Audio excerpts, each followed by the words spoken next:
이 역다상 16장 28절, 29절에 있는 말씀은 그 배경이 있습니다. 다윗 왕이 오베데돔의 가정에서 법궤를 운반하는데 예루살렘으로 가지고 갔습니다. 하나님의 임재를 상징합니다. 근데 사울 왕 시대 때는 사울 왕 자체가 하나님을 경외하는 마음이 부족해서 그런지 그거를 하지 못했어요. 국정사업의 제 1순위가 돼야 될 그 일을 하지 못했습니다. 그런데 다윗이 그 일을 합니다. 그리고 나서 봉헌식을 했어요. 봉헌식을 하고 너무너무 흡족하니까 하나님께 감사 찬양하는 내용이 나옵니다. 자, 그게 바로 오늘 읽은 본문의 말씀이에요. 자, 한번 보실까요? 다윗이 뭐라고 하나님을 찬양하냐면, 뭐라고 하나님께 감사 기도를 올리냐면, 만방의 족속들아, 아니 본인만 그냥 예배드리면 되지, 본인만 그냥 뭐 찬송하면 되지. 근데 다윗은 굉장히 품이 큰 사람이에요. 오지랖도 넓고, 나 혼자만이 아니다, 이스라엘만이 아니다, 모든 열방에 있는 족속들이 하나님을 기쁘게 해드리면 좋겠다. 바로 그게 28절이에요. 29절을 볼까요? 29절에 보니까 다윗이 하나님의 이름에 합당한 영광을 돌리고 싶대요. 합당한 영광이. 여러분들, 다윗이 하나님의 마음에 쏙 드는 사람, 마음에 합한 사람이라고 했죠? 그러니까 다윗은 평생에 이게 있어요. 그냥 적당하게 예배드리고 적당하게 제사 드리는 게 아니라 하나님의 격이 있잖아요. 하나님의 위치가 있잖아요. 거기에 맞는 영광을 돌리고 싶대요. 자, 같은 배경으로 쓰여진 것이 사무엘하 6장에 나옵니다. 방금 읽었던 역대상에 있었던 말씀이나 이 사무엘하 6장에 있는 말씀이 배경이 똑같다는 거예요. 그러면 조금 더 구체적으로 살펴보기 위해서 읽어보도록 해요. 다윗이 자기의 가족에게 축복하러 돌아오매 사울의 딸 미갈이 나가서 다윗을 맞으며 이르되, 이스라엘 왕이 오늘 어떻게 영화로우신지 방탕한 자가 염치 없이 자기의 몸을 드러내는 것처럼 오늘 그의 신복의 계집종의 눈앞에서 몸을 드러내셨도다 하니, 다윗이 제사를 잘 지냈어요. 그러고서 이제 법궤를 잘 안치했어요. 그리고 집에 왔어요. 그랬는데 이 마누라가 한다는 소리가 방탕하다, 염치 없다, 이 말은 뻔뻔스럽죠. 뻔뻔스럽다. 이게 뭐죠? 다윗은 지금 영적 전쟁을 치르고 왔어요. 아시다시피 이게 두 번째 시도잖아요. 첫 번째 시도 때 우사가 죽었어요. 원래 법궤를 모시고 올 때는 레위인들이 들고 와야 돼요. 어깨에 메고 와야 돼요. 그런 걸 수레에다가 실어가지고 운반하는데 소가 뛰노니까 그때 우사가 그거를 붙잡는다고, 법궤에 떨어진다고 붙잡았다가 그 자리에서 즉사해버렸어요. 모든 건 하나님 말씀대로 되어져야 돼요. 인간이 보기에 좋은 대로 그런 방식, 인간의 방식으로는 안 통해요. 어쨌든 우사가 거기서 죽은 일로 인하여 다윗은 충격을 먹었어요. 3만 명이나 동원했어요. 잘해보고자 한 건데 모든 게 물거품이 됐어요. 그런데 웬일입니까? 오베데돔의 가정에 법궤를 모셔놨는데 3개월 만에 어마무시한 축복을 받았는데요. 다윗이 배가 아프기 시작하는 거예요. 나는 언제든지 침나는 사람이고 하나님께 제1번으로 사랑받고 모든 면에서 진짜 1등 복을 받고 싶은 사람인데 이게 뭐지 싶은 거예요. 그래서 이제 오베데돔의 가정에서 법궤를 다시 모시고 왔는데 조금 겁나, 좀 무서워. 그러니까 이제 살살 하는 거예요.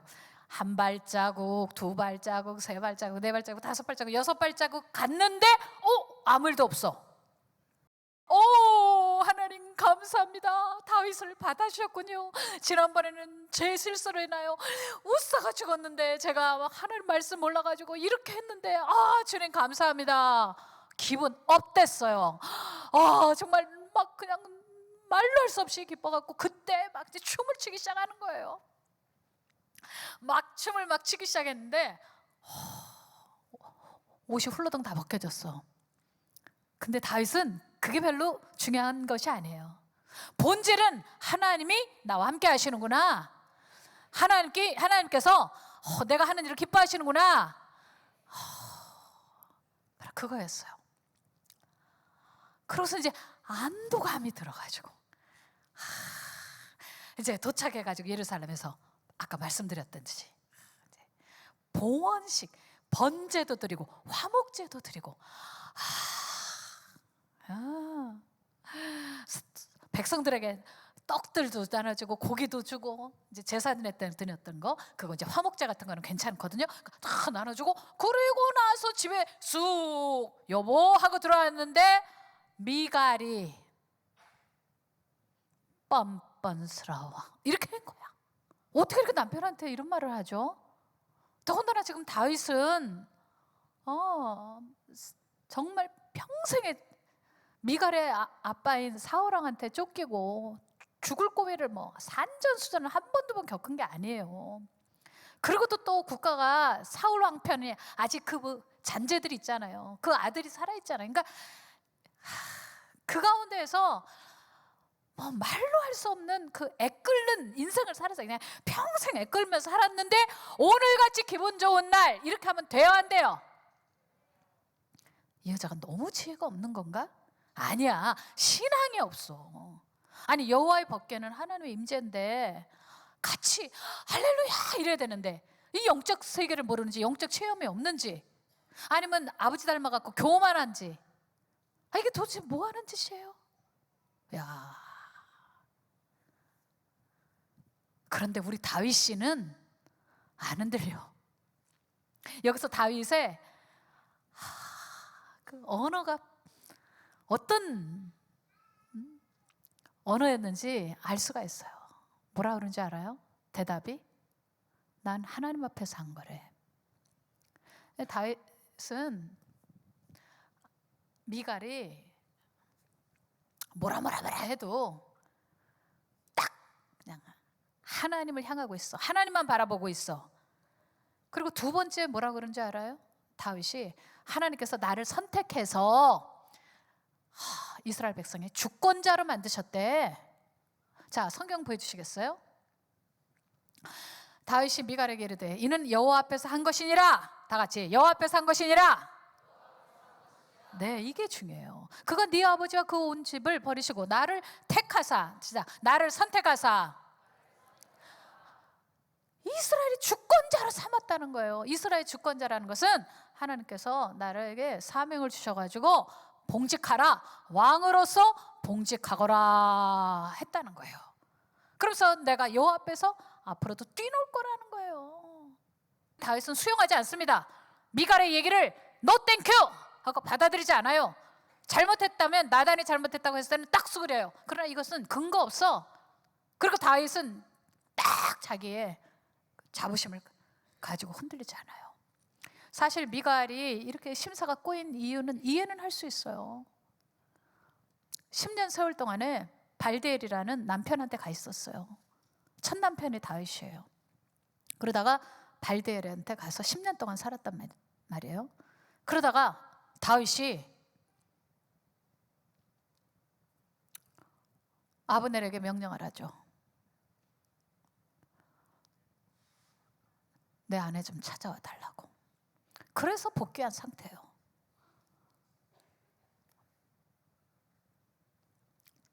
또 지금 이렇게 심사가 꼬여서 이야기할 때 이거 지금 다윗 때문이라고 생각하는 거예요. 자기 그 친정이 무너진 게 아버지 사울왕이 죽었잖아요. 미갈의 형제들이 뭐 거의 몰살 수준이잖아요. 이게 다윗 때문이에요? 아니에요. 사울왕이 미치광이에요. 근데 왜 미쳤을까? 이 사람이 국정을, 나라를 운영할 만한 멘탈이 아니에요. 사울왕이. 다윗이 뭘 잘못했다고 죽이려고 그렇게 자객들을 풀고 본인이 사람들을 끌고 다니면서 그렇게 행패를 부리고 그랬죠? 다윗은요 끝까지 사울 왕을 공격하지 않아요. 이 사람 참 좋은 사람이에요. 어떤 사람은 반드시 복수를 하잖아요. 근데 다윗은 그렇지 않아요. 왜? 하나님을 생각해서 하나님의 무슨 섭리가 있나 그걸 헤아리고 어떤 사람의 속에서도 그 사람의 좋은 면을 끌어내려는 사람, 모든 사람을, 그 측근들을 걱정해 주는 사람이에요. 상당히 괜찮은 사람이에요, 다윗이. 그런데 블레셋하고 싸워서 들어왔을 때 사울 왕이 죽인 사람은 천천히요, 다윗이 죽인 자는 만만이라, 이렇게 하니까 이 속에 시기 질투가 올라와 가지고요, 그때부터 다윗을 의심하는 거예요. 내 아들들 중에서 왕이 돼야 되는데 이 사위 놈은 뭐야 이거? 어? 내 자리를 지금 탐나고 있는 거야? 에? 의심이 들어가기 시작했어요. 여러분, 의심이 들어가면 인간관계 다 끝나죠? 사울 왕은 거기서 그치지 않았어요. 의심이 그다음에 망상으로 갔어요. 그래갖고 아무 데서나 방뇨를 하고, 그리고 심지어 다윗이 수금을 타면 이 사람이 선한 기운이 나오는 사람이잖아요. 신앙이 좋고 하나님에게 찬양 올릴 사람이니까 선한 기운이 나오겠죠. 그래서 드르릉 드릉 드릉 드릉 수금을 타면 사울 왕이 이러다가, 연기도 잘해, 이러다가 그 다음에 갑자기 애기처럼 이렇게 조용해지고 이러는 거예요. 근데 나중에 그것도 안 통해. 창을 던져서 다윗을 죽이려고 그래. 막 미움이 국도에 찬 거예요. 완전히 악마가 들어가 버렸어요. 하나님의 선하신 뜻이 있었어요. 교만한 사울 왕을 하나님이 이제 안 되겠다 하고 내치시고, 어린 다윗을 하나님께서 사무엘을 통해서 기름 부음으로 인해 가지고 세우셨어요. 그러니까 악신이 들어가니까, 여호와의 신이 떠나니까 그 다음부터는 이제 점도 치고 난리 그 난리가 아니거든요. 그럼 생각을 해보세요. 미갈이 그 다윗 한때 사랑했거든요. 성경에 써 있어요. 사모했다라고. 사랑한 사이거든요. 그런데 이렇게 돼버렸단 말이에요. 야, 여러분 이걸 알아야 돼요. 사적인 사이가 나빠지면 완전 원수가 돼. 그래갖고 부부가 갈라서면 거의가 왼수가 돼버리잖아요. 딱 그렇습니다. 이 미갈하고 다윗과의 간의 관계가. 근데 여기서 우리가 상식적으로 생각해 보세요. 이게 다윗 탓이야? 여러분이 대답해 보세요. 이게 다윗 탓이냐고. 목사님 왜 우리한테 화내고 그러세요? 아니 이거 지 아버지 탓이 아니야? 그런데 다윗이 그래도 따뜻한 사람이잖아요. 그 왕비잖아요, 왕비. 첫 번째 아내잖아요. 당연히 데리고 오는 거죠. 그런데 이게 마음이 이게 좁쌀이에요. 그냥 속이 좁아가지고, 그리고 다윗 보고 잘못했다는 거예요. 그리고 말하는 거예요. 이 모질이 빤빤스러운 사람, 내 하녀도 당신을 업신여길 거다, 이렇게 얘기를 하니까. 자, 우리 손 들어요. 다 같이. 근거 없는 정죄, 자책, 노 땡큐, 가라. 다시 한번 시작. 근거 없는 정죄, 판단, 자책감, 가라. 시작. 오, 다시 한번. 영어로는 no thank you. 아주 신사적으로 승려적으로 안 받아들이면 되는 거예요. 네? 어떤 사람은 남이 칭찬하는 걸 하나도 안 받고, 저는요 칭찬이 안 들려요, 이런 사람도 난 봤어요. 상담을 하는데, 목사님 저는 이상하게요, 다른 사람이 칭찬할 때요 하나도 받아들여지지가 않아요. 그거 왜 그래요? 어려서 사랑을 못 받아봐가지고 그게 익숙하지 않은 거예요. 근데 남이 욕을 하면 그냥 아멘 이러고 받아들여. 그리고 하루 종일 가서 고민해. 다윗은 안 그래요. 하나님이 나를 선택하셨다. 하나님이 나를 주권자로 삼으셨다. 물론 미갈은 다윗의 그런 어떤 실수들이나 이런 것들을 부각시키고 싶었겠죠. 자기 친정권도 그거 뭐 다윗은 뭐 끝까지 선하게 했으니까 일도 잘못이 없었고 늘 하나님께 물어가면서 한 거고, 뭐 우사 사건? 그렇지만 다시 지금 다윗은 고쳐서 해보려고 하잖아요. 요걸 봐줘야 되잖아요. 그러죠? 그런데 과거에 있는 거, 지난번에 넘어졌던 거 가지고 속에서 아유 염치가 없어, 염치가 없어 이러면 되겠어요? 돼요 안 돼요? 이러면 안 되지. 가족이 자기 기쁨을 나눌 수 있어야 되는 거 아니야? 아니 자기가 좋았던 것도 나누지 못하는데 그게 무슨 가족이야? 남보다 못하는 거지. 물론 다윗도 상식 있는 사람인데 모르겠어요? 다윗도 힘들죠. 여기까지 오기까지, 성공할 때까지 얼마나 힘들었겠어요. 진짜 이 종이 한 장만 딱 얹으면 그냥 쓰러질 만한, 그렇게 인생 자체가 고난이었어요. 그때도 다윗은 잘하고 싶었던 거지. 근데 의도대로 안 됐던 거다. 시작. 잘하고 싶었어. 그런데 인생 살다 보면 이렇게 됐으면 좋겠는데 저렇게 될 때도 있는 거야. 그런데 인생 전체적으로 통합적으로 큰 그림을 보면 나중에 보니까 하나님이 나에게 나쁘게 하신 게 아니었어. 아멘. 하나님이 날 더 좋게 하시려는 거였어. 나를 낮추사 마침내 높이시려는 거였어. 하나님께서 나를 사람 되게 하려고 하신 거였어. 하나님이 나를 큰 사람으로 만들어서 쓰시려고 했던 거였어. 그거였거든요.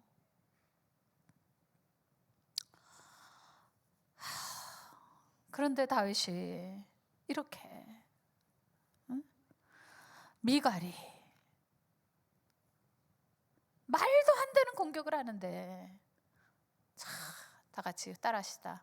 부정적인 태도를 취하면 안 된다. 절대 맞싸우지 않았어요. 딱 하나님 중심의 언어, 하나님이 보시기에 합당한 언어, 영광의 언어만 딱 쓰고 말아요. 하나님 날 선택한 거니까, 하나님이 나에게 은혜를 주신 거니까,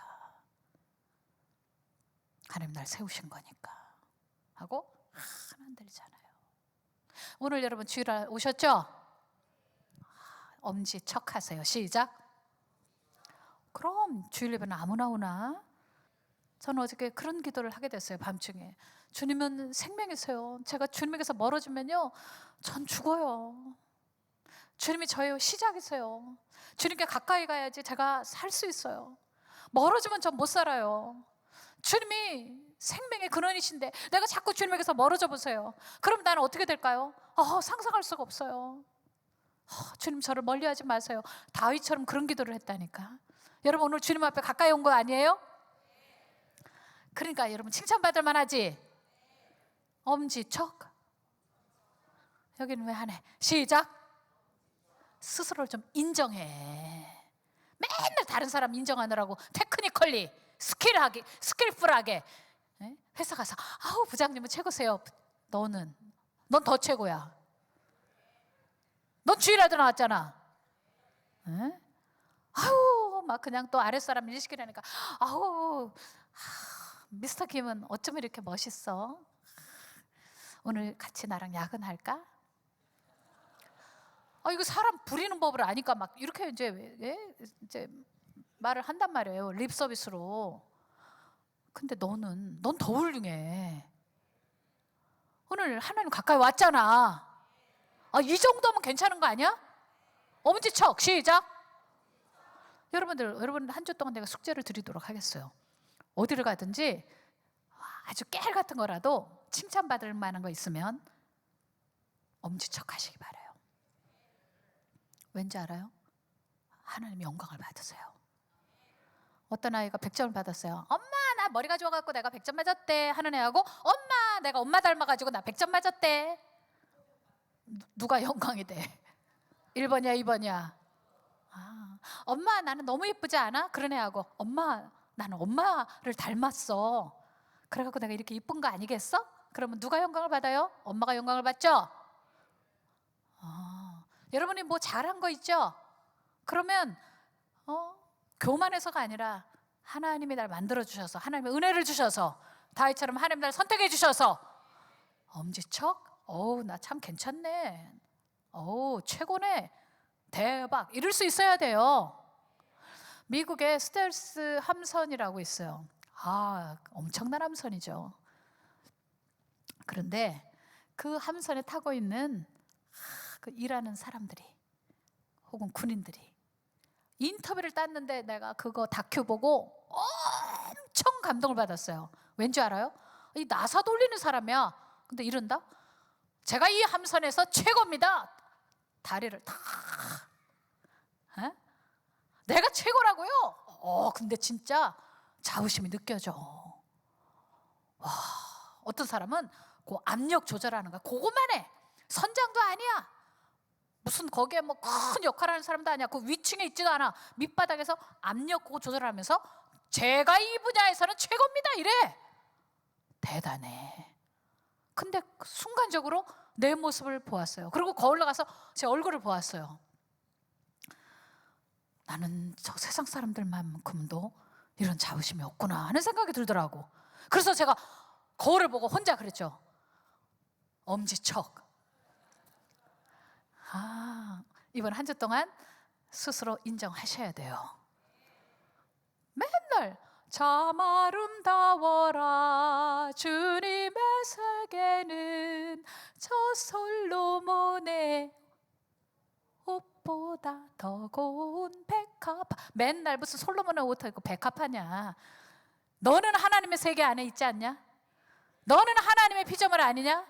하나님의 형상으로 만들어진 당신 멋지하지 않아? 그게 하나님이 인정하는 길이에요. 그러니까 이번 주에 조그만 작은 거 하나만 했어도 오늘 청소를 싹 시원하게 해놨어. 오랜만에 화장실 청소도 했어. 야, 나 진짜 청소 잘해. 엄지척. 하나님이 나를 만드셨어. 어쩌면 이렇게 나는 근사하냐. 코는 조금 그런데 이 눈 하나는 진짜 반짝거려. 깜빡 최고. 이렇게 할 수 있는 사람이 하나님이 영광을 받으실 만한 사람인 거예요. 이따만하게 줬는데 너무 감사 없고 늘 불평만 하면, 그러면 하나님께 영광이 되겠어요? 어떤 사람은 깨알 같은 것만 가지고도 계속 찾아가요. 이런 사람 행복한 사람이에요. 행복은 큰 거로 단위로 온다고 생각하지 말아요. 작은 거 하나하나가 다 모여서 행복이 되는 거예요. 엄지척 계속 해보세요. 여러분은 스스로 굉장히 너그럽고 관대하고 행복한 사람이 될 겁니다. 그렇게 생각하는 사람 아멘. 우리 빛의 자녀교회에서 신앙생활을 어떻게 해야 되느냐 하고 생활 지침이 있어요. 그게 샤인 영성이에요. 빛이 나는 삶을 살자는 건데, 말씀이 드러나는 삶을 살자는 건데, 그 중에 한 기둥인 언어 생활이 엄청 중요한데 두 가지는 이미 가르쳐 드렸어요. 어떤 상황의 처지가 여러분 압력을 가하더라도 그래서 더 잘 될 거야. 시작. 세게 해요. 시작. 그렇게 된 만큼 될 거니까 반전의 언어를 쓸 줄 알아야 되고, 두 번째가 뭐죠? 감사 언어죠. 어떤 상황에서든 웬 떡이냐, 떡이 들어왔네, 맛있게 먹으면서 주님이시죠? 이렇게 하는 거죠. 시작. 세 번째가 뭔지 알아요? 세 번째가 바로 이렇게 부자 언어, 자부심을 가져야 된다는 거예요. 세상 성공하는 사람들 보세요. 자부심 없이 성공하는가? 자신감 없이 성공하는가? 절대 그렇지 않아요. 그런데 크리스찬들이 겸손을 가장해가지고 남도 칭찬 안 하지만 자기에 대해서 인정하는 거 한 개도 없어. 늘 왜 아닌가만 생각하는 거예요. 이런 사람들이 무슨 출세를 하고 무슨 성공을 하고 무슨 종기를 얻고, 제가 말하는 건 주 안에서입니다. 세속적인 거 아니고, 그런 축복을 받겠습니까? 여러분들 말을 바꿔야 성공할 수 있어요. 다윗의 언어를 분석하다 보니까 거의 99.9 이 스타일로 가더라고. 전부 판박이 같아. 다윗은 어떤 상황에서도 하나님께 합당한 영광을 돌리기 위해서 입술을 딱 쥐고 있어요. 어떤 부정적인 상황에서도 계속 긍정적인 하나님을 시인하는 언어를 갖고 있어요. 아멘. 제가 며칠 전에 영상을 하나 봤어요. 근데 그 영상이 재벌집에서 일하는 유모가 인터뷰를 한 거더라고요. 그러니까 부잣집, 그냥 제가 말하는 부잣집은 그런 부잣집이 아니라 우리나라의 뭐 3대 재벌 막 이런 집에서 아기를 길러주는 거예요. 그 애들을 뭐 학교도 데려다주고 데려오고 뭐 그다음에 또 행사 있으면 사모님 뒤에 따라다니면서 애 데리고 다니겠죠. 그러니까 그 집 구석 이야기를 다 아는 거예요. 세세콜콜. 근데 딱 근무할 때 원칙을 주는데 첫 번째가 뭔지 알아요? 부정적인 이야기를 쓰는 순간 바로 해고래. 앞으로 후계자가 될 내 아들인데 이 앞에서 부정적인 얘기를 자꾸 해준다. 바로 당신 나가세요예요. 여러분들, 우리는 하나님의 자식이에요. 하나님의 큰 축복을 받고 크게 쓰임 받을 사람이에요. 그런데 우리가 부정적인 말을 하면 돼요, 안 돼요? 돼요, 안 돼요? 다윗은 자기의 위치를 딱 아는 거예요. 아내가 이렇게 공격이 들어와도 사단 마귀가 딱 들어와가지고 이렇게 악마 언어, 무슨 언어? 무슨 언어? 악마 언어를 쓸 때도 다윗은 나는 앞으로 받을 축복이 너무 커. 그래서 입술을 절대 뺏기지 않아요. 저는 오늘 샤인 영성의 언어 챕터에서 중요한 세 번째를 얘기하고 있는 거예요. 다 같이 부자 언어 써야 부자 된다. 시작. 워렌 버핏이라고 아시죠? 세계적인 재벌이에요. 근데 이 재벌이 입에 달고 사는 말이 있어요. 저는 너무나 복을 많이 받았어요. 시작. 그 사람 만나면 항상 100이면 100사람 꼭 그렇게 얘기를 한대요. 다 같이 부자 언어 써야 부자 된다. 시작.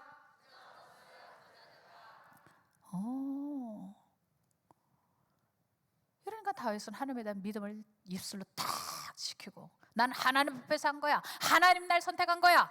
나는 앞으로도 하나님 앞에서 뛰놀 거야. 계속 하나님만 겨냥하고 있다니까. 미갈은 계속 과거, 그리고 나 그리고 당신 정죄 이렇게 그릇이 간장 그릇도 못하니까. 그러니까 복을 못 받아. 하나님께서 사울 왕가를 세웠는데 결국 다 폭망하고 말았어요. 다윗은 별 볼 일 없어 보이는데 이렇게 하나님이 띄워주시고 높여주셨어요. 제가 지난 주일날 우리 교회 이제 고아들이 이제 6명이 찾아왔어요.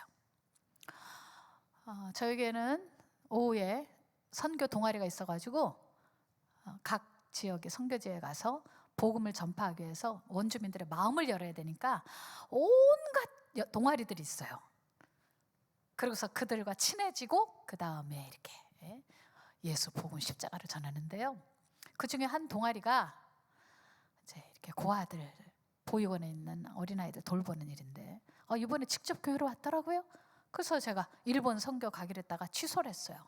야, 이렇게 어려운 애들이 교회까지 찾아왔는데 멀리만 나가면 되겠냐. 우리 집 찾아온 고아들인데 쟤네들부터 좀 돌봐야 되겠다. 그리고 주일날 오후 예배 다 끝나고 나서 STG 할 때 그때 샤인 카페로 갔어요. 아이들이 너무 잘생기고 너무 옷도 아주 근사하게 입고 너무 좋았어요.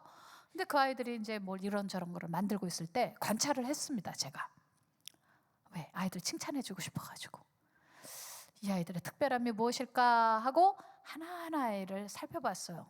그러고 나서 한 1시간 동안 기다린 다음에 그 아이들을 놓고 얘들아 너희들은 오늘 왜 왔어? 이렇게 물었어요. 우리한테 뭐 주려고 그러신 거 아니에요? 그러더라고. 그래서 아니 내가 너희들한테 배우고 싶어서 왔어 이랬어요.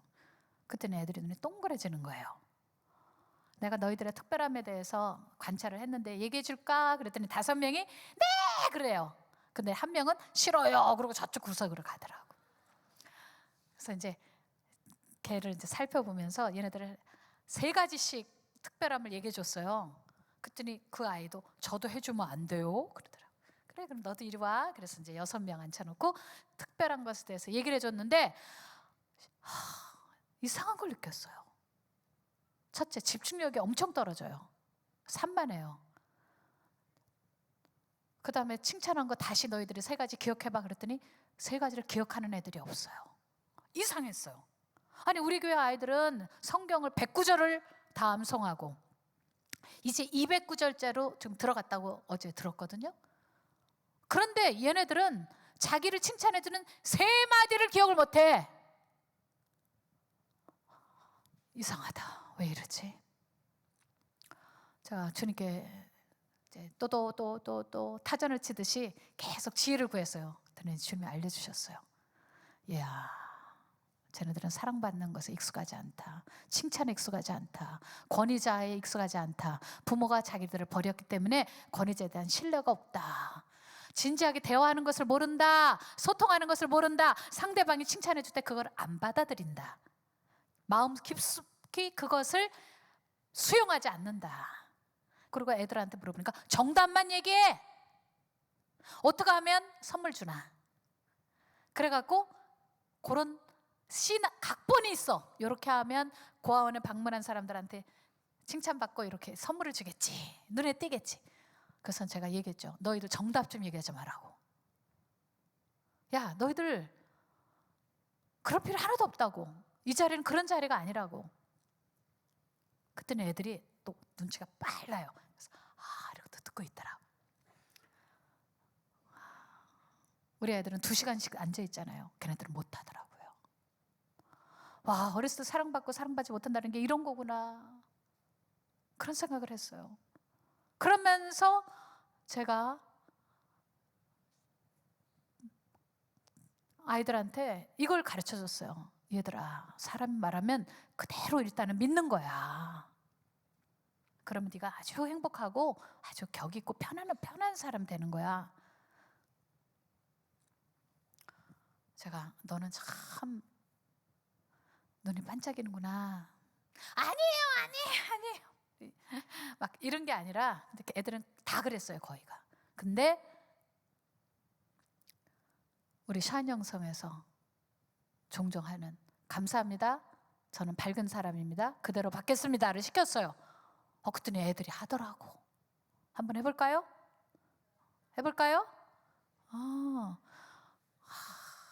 우리 조 집사님은 굉장히 꾸준하고 교회 충성하는 사람이에요. 자,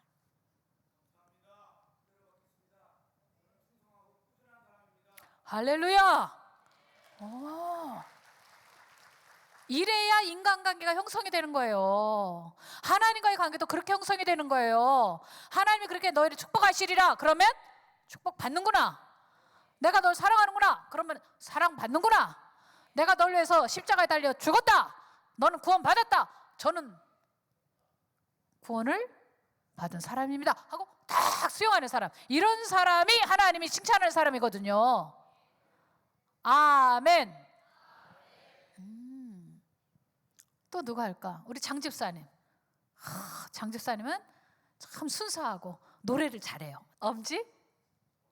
하나님이 은혜를 주셨기 때문에. 박수. 이거를 아이들한테 계속 내려줘 보세요. 아이들이 믿음만큼 크게 돼 있어요. 하나님이 은혜를 주셔서, 하나님이 날 만드셔서, 하나님이 날 선택해 주셔서 이렇게 딱 하나님께 영광이 되니까 이 엄지척은 결국은 나에 대한 칭찬이면서 동시에 하나님에게 대한 영광이 되겠네. 부자언을 통해 하나님을 영광을 돌리시기 바랍니다. 여러분들 엄지척, 여러분 샤인영성의 3번째 언어 실천하시기를 주님의 이름으로 축원합니다.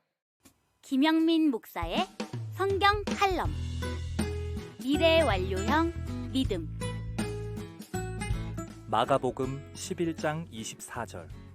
그러므로 내가 너희에게 말하노니 무엇이든지 기도하고 구하는 것은 받은 줄로 믿으라.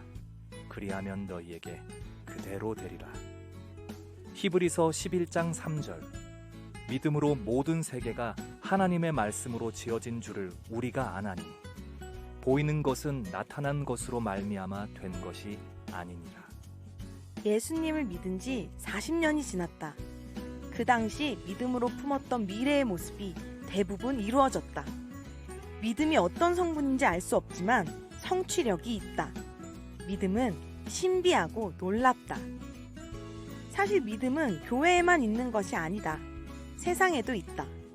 과학에도 있고 사람과의 관계에도 있다.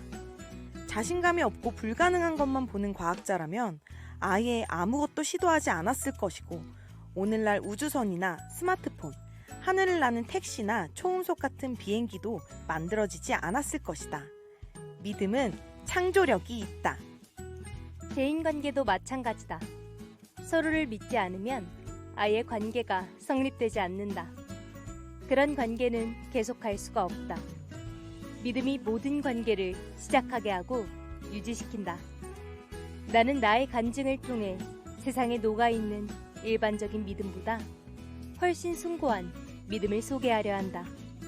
곧 하나님을 믿는 믿음이 얼마나 위대하고 큰 것인지 이야기하고 싶다.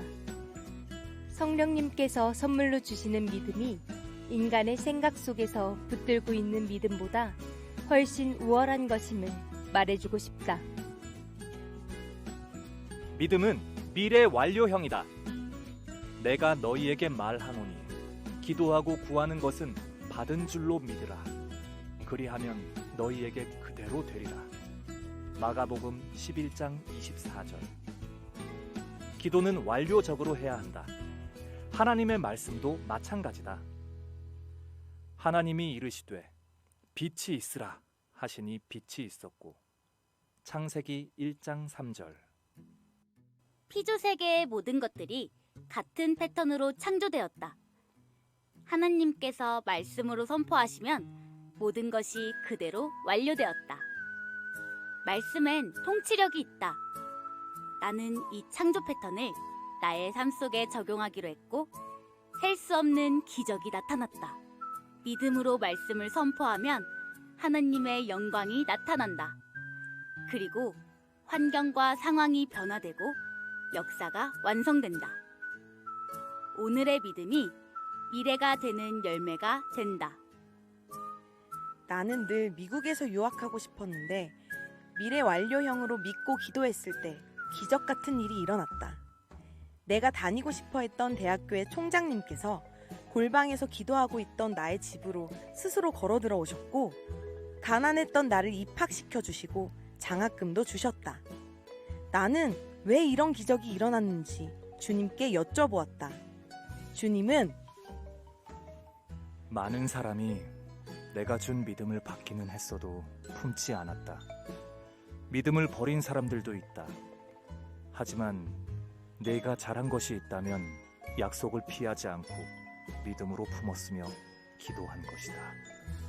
라고 깨달음을 주셨다. 교회를 개척하고 얼마 되지 않았을 때의 이야기다. 가난한 대학생들이 교인들의 대부분이었고, 도와줘야 할 학생들은 너무 많았다. 사례 없이 사역을 하는데 어느 날 보니 지갑도 텅텅 비어 있었다. 새벽에 기도하고 오피스로 올라와 혼자서 맘속으로 이렇게 속삭였다. 주님, 돈 좀 주세요. 고시원에서 쫓겨날 아이가 있습니다. 제발요. 그때였다. 어떤 중년 부인이 문을 열고 들어와, 김영민 목사님이신가요? 제가 이 봉투를 놓고 갈 테니 제가 방을 나가거든 열어보세요. 하고는 떠나버렸다. 이름을 물어볼 시간조차 없었다. 봉투를 열어보니 1억 원이 들어있었다. 그 봉투를 붙들고 펑펑 울었던 기억이 난다. 어려운 학생들도 도와주고 부족했던 교회 재정도 채워지고 그 돈으로 세계 선교도 할 수 있었다. 나는 이런 미래 완료형 믿음으로 사우디아라비아에도 갔었고, 하나님은 나를 믿음의 수송선에 태워 세계 곳곳으로 데려가셨다. 그리고 그렇게 여기까지 올 수 있었다. 나는 지금 여러분에게 이렇게 질문하고 싶다. 당신은 앞으로 어디까지 가기를 원하나? 당신이 조금 더 가야겠다는 소원이 생겼다면 막연한 믿음으론 안 된다. 예수님을 믿으라. 그를 믿는 믿음만이 당신을 하나님과 연결되게 한다. 그리고 당신 미래의 종착지인 천국까지 데려가신다. 지금 당신은 미래를 새롭게 창조하고 싶은가? 요한복음 1장과 히브리서 11장의 말씀을 읽어보자. 믿음의 정상에 이르게 하는 성경적인 믿음. 이 미래 완료형 믿음으로 당신의 인생을 재창조하며 당신이 희망찬 미래로 담대히 나아가기를 축원한다. 내가 너희에게 말하노니 기도하고 구하는 것은 받은 줄로 믿으라. 그리하면 너희에게 그대로 되리라.